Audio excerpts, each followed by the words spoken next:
Pembunuh Suami, cerpen karya A.S. Laksana.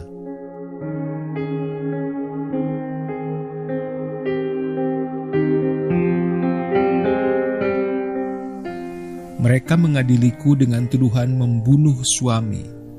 Itu tuduhan keji. Tuhan tahu persis apa yang kulakukan, meski para hakim mungkin tidak sanggup memahami tindakan-tindakanku.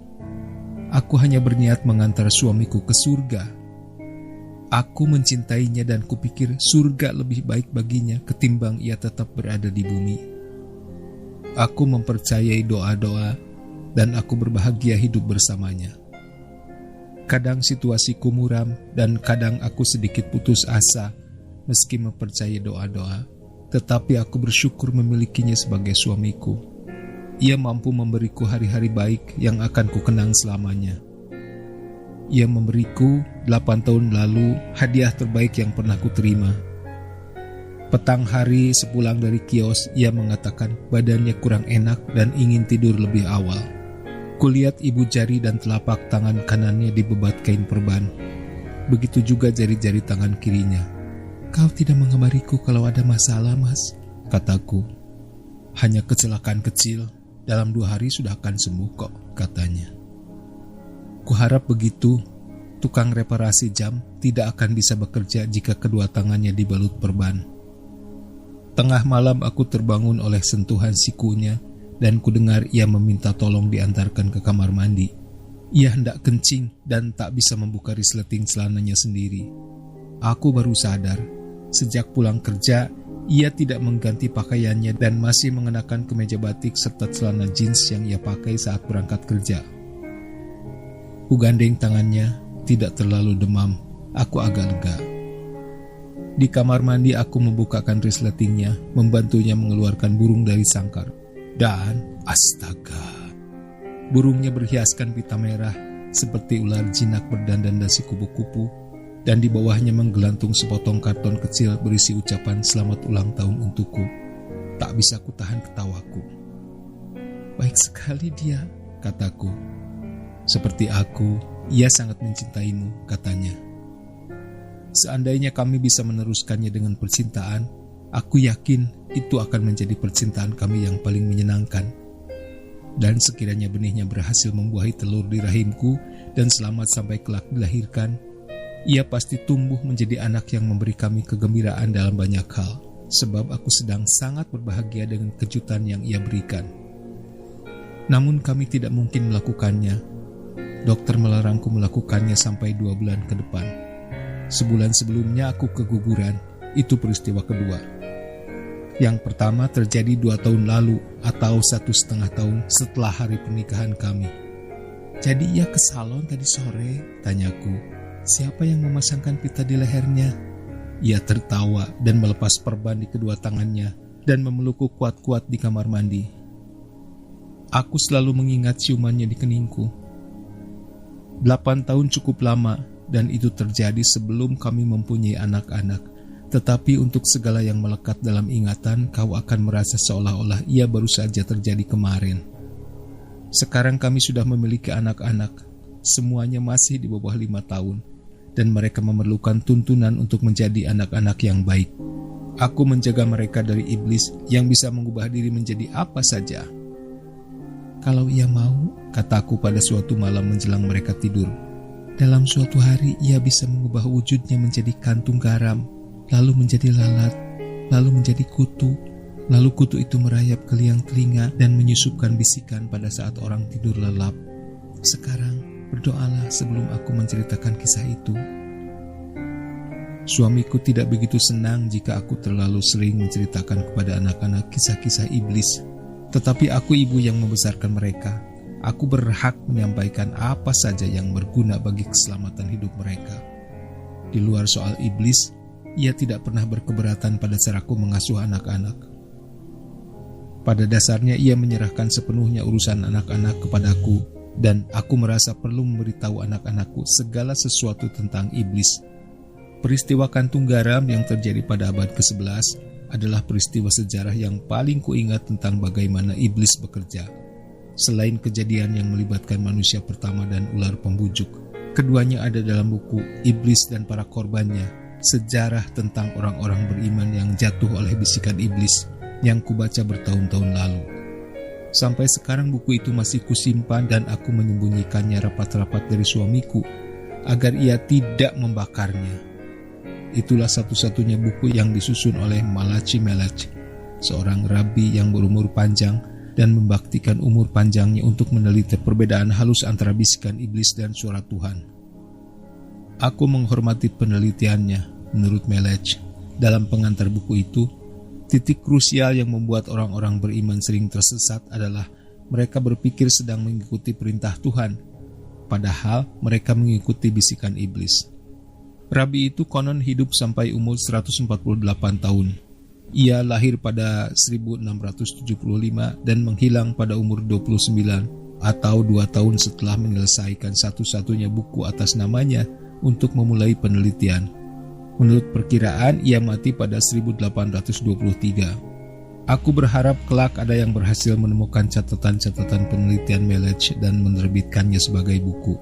Itu akan menjadi buku penting bagi kami para ibu yang memikul tanggung jawab mengasuh dan membimbing anak-anak agar mereka tak mudah terjerumus oleh bisikan iblis yang menyerupai suara Tuhan.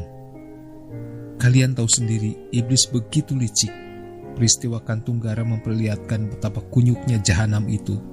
Seorang imam Yahudi bernama Isaac P. Shem pulang dari perjalanan pada suatu sore dan melihat sesuatu teronggok di tengah jalan. Ternyata sekantung garam.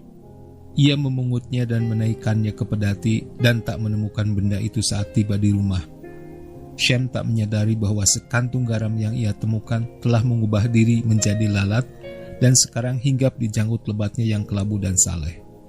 Dari rerimbun janggut, lalat itu terbang ke kepala dan mengubah diri menjadi kutu dan terus mendekam di situ sampai malam tiba dan merambat ke telinga pada saat Isaac tidur lelap. Sang imam yang sehari-hari kusyuk berdoa merasa mendapatkan bisikan Tuhan melalui mimpi. Keesokannya, berkat bisikan si kutu, ia mulai mengeluarkan fatwa-fatwa yang membingungkan kaumnya dan selanjutnya dianggap sesat dan akhirnya dianggap gila. Keempat anakku senang mendengar cerita orang-orang zaman dulu dan aku berbahagia mengurus mereka. Sebetulnya aku masih berharap satu anak lagi sehingga jumlah anak kami menjadi 5. Tuhan menyukai angka ganjil dan kebanyakan ksatria berjumlah 5. Suamiku tidak berkeberatan dan itu berarti ia harus beristri lagi. Tidak ada masalah. Ia bisa mendapatkannya cukup mudah dari kalangan yang sekeyakinan. Cuma kuingatkan jangan mengambil perempuan yang memiliki bakat beranak kembar seperti Rahmi, istri keduanya, yang meninggal sebulan setelah melahirkan 2 putra sulung kami. Kita tak bisa ikut campur soal anak, kata suamiku. Misalkan diberi kembar, kita tak bisa menolaknya. Karena itu harus dicari tahu riwayat orang tua dan leluhurnya, kataku. Kita hanya memerlukan 1 tambahan lagi, masa harus membuang sisanya jika ia nanti melahirkan kembar 2 atau 3? Aku tidak mau melakukan tindakan sekeji itu.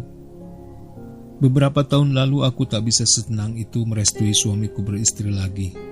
Kami menikah karena saling mencintai dan aku merasa cocok dengannya. Aku senang berdoa dan ia orang yang khusyuk dalam menangani arloji para pelanggannya seperti orang sedang berdoa.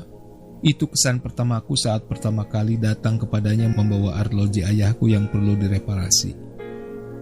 Setelah kami menikah, aku mengatakan ingin mempunyai 5 anak. Ia tertawa. Diberi berapapun aku senang, katanya. Namun sampai 6 tahun setelah pernikahan, kami tidak mendapatkannya. 2 kali aku keguguran. Suamiku mengatakan jangan-jangan aku kelelahan di kantor dan ia tidak berkeberatan aku berhenti bekerja. Kupikir sayang, pekerjaanku di kantor tidak terlalu berat dan posisiku cukup bagus. Aku mengajaknya ikut berdoa agar Tuhan menguatkan kandunganku. Air mataku mengalir membentuk anak-anak sungai di kedua pipi. Suamiku yang nyaris tidak pernah berdoa, akhirnya ikut berdoa dan melakukannya sekhusyuk yang mereparasi arloji. Dan pada Selasa pagi, ia mendatangiku di dapur menyampaikan kabar baik dengan suara gemetar. Doaku dijawab, Ratri, katanya. Menjelang fajar, aku mendengar suara. Maka ambillah 1 lagi untukmu, perempuan yang dari rahimnya akan lahir anak-anakmu. Semula aku mengira itu gemak pikiranku sendiri, sebab tidak ada siapapun di sekitarku. Itu bukan kabar baik. Tubuhku menggigil oleh apa yang disampaikannya. Mungkin itu bujukan iblis, kataku. Mungkin, kata suamiku, kita tidak tahu. Kita akan berdosa mengikutinya jika itu bisikan iblis, kataku. Sebulan lebih kami melupakan pembicaraan itu dan ia membukanya lagi pada Jumat malam dengan menceritakan kunjungannya ke rumah seseorang dan orang itu menyarankannya mengikuti suara yang pernah ia dengar sebab itu suara Tuhan. Kuingatkan suamiku bahwa iblis itu bisa menyerupai apa saja. Mungkin suaraku terdengar ketus. Esok harinya ia mengajakku menemui orang itu. Aku mengatakan tidak usah, tetapi tak berdaya ketika ia terus mendesakku. Kepalaku pening ketika mendengar orang itu mengatakan bahwa ia sudah membuat penelitian seumur hidup untuk menemukan perbedaan antara bisikan iblis dan suara Tuhan, dan ia memastikan bahwa yang didengar oleh suamiku adalah suara Tuhan. Aku yakin ia sedang berbohong. Hanya ada satu orang di dunia ini yang melakukan penelitian itu. Kupikir tidak apa-apa kalaupun sampai mati aku tidak memiliki anak, kataku. Aku mengucapkannya dengan suara pedih. Kami berbaring di tempat tidur. Ia telentang. Aku memunggunginya. Aku memang menginginkan anak, tetapi tidak menginginkan madu. Mungkin ada perempuan lain yang merelakan suami yang beristri 2, atau 3, atau 4. Aku tidak bisa seperti itu. Aku takut Tuhan murka pada prasangka burukmu, Ratri, katanya. Kita sudah berdoa dan kita diberi jalan, dan kau berpikir iblis yang menjawab doa kita. Bahkan kalaupun itu jalan, aku tidak ingin kami menempuh jalan itu. Suamiku, atas saran lelaki yang ia percaya tahu apa saja yang ada di langit dan bumi, akhirnya memilih jalan itu. Aku berdoa setiap hari demi mendapatkan keadilan.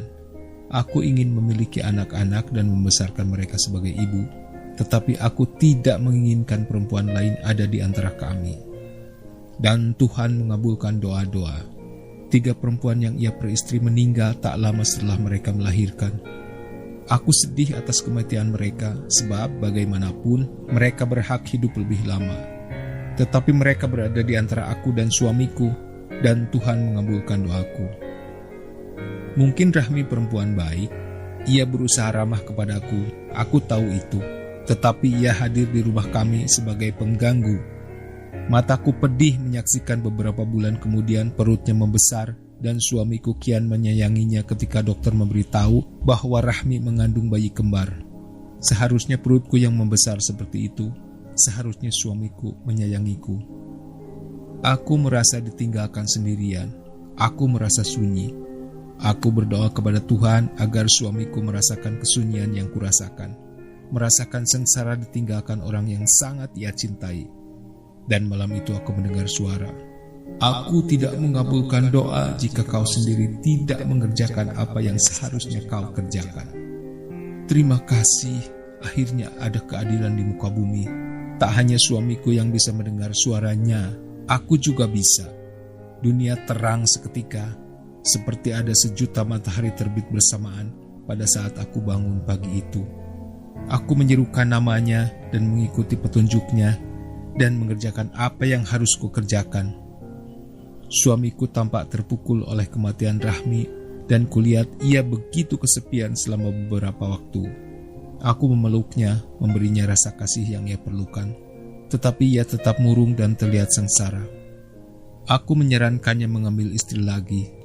Kami sudah memiliki 2 anak lelaki dan aku berharap 3 lagi agar menjadi 5. Perasaanku sudah lebih baik saat itu dan aku bisa menyampaikan saran dengan suara tenang seorang istri yang ikhlas. Suamiku mengucapkan terima kasih, mengatakan sungguh beruntung mendapatkan istri perempuan mulia sepertiku. 2 perempuan berikutnya bernasib sama seperti Rahmi. Sebetulnya aku sudah tahu apa yang harus kulakukan tanpa perlu berdoa lagi. Tetapi aku suka berdoa, dan aku mendengar lagi suaranya menyampaikan jawaban yang sama. Perempuan keempat mengalami nasib serupa dengan 3 perempuan sebelumnya. Aku berbahagia mendapatkan anak kelima, seorang bayi lelaki, tetapi bersedih atas kematian yang menimpa perempuan itu. Sungguh, aku tidak mendoakan kematiannya sebagaimana aku mendoakan yang lain-lain, Suamiku mengenalkannya kepadaku sebagai gadis yatim piatu sejak kecil. Aku merasa iba kepadanya. Itu perasaan yang tidak kumiliki terhadap para perempuan terdahulu. Suamiku murung berkepanjangan dan tidak lagi mereparasi jam dan lebih banyak menghabiskan waktu dengan kelompok yang telah memberinya kemudahan mendapatkan istri. Biarlah ia memilih jalannya. Aku berbahagia jika ia berbahagia, dan aku berbahagia mengurus kelima anak kami. Aku memiliki pekerjaan yang baik dan aku akan membesarkan mereka dengan doa-doa. Setelah 2 tahun berkhidmat dengan kelompoknya, ia mengatakan bahwa 5 anak terlalu sedikit. Aku mengingatkannya bahwa 5 anak adalah angka yang baik. Ia menginginkan sebanyak-banyaknya. Kalau bisa 1000, aku ingin punya anak 1000, katanya. Ia berlebihan, bahkan Kurawa hanya berjumlah 100. Mestinya ia tahu bahwa berlebihan itu adalah tabiat iblis.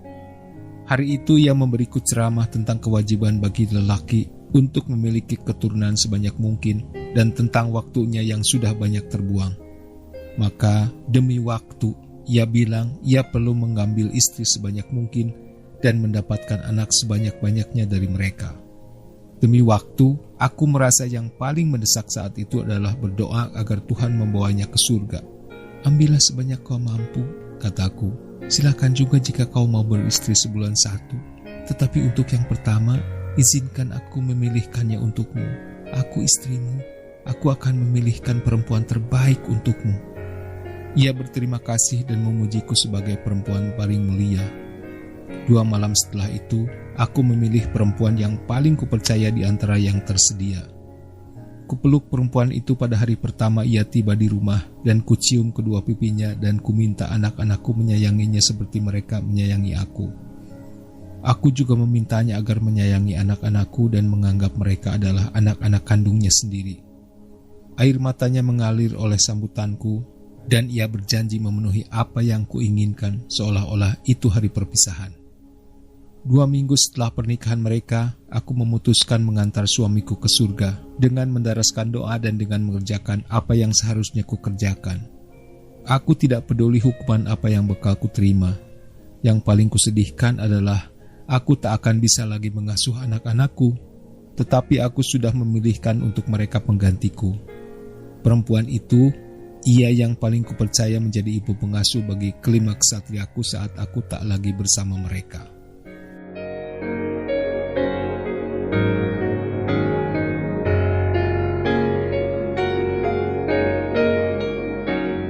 Terima kasih sudah menyimak. Saya Tata Danami Harja pamit. Selamat menikmati hari yang menyenangkan.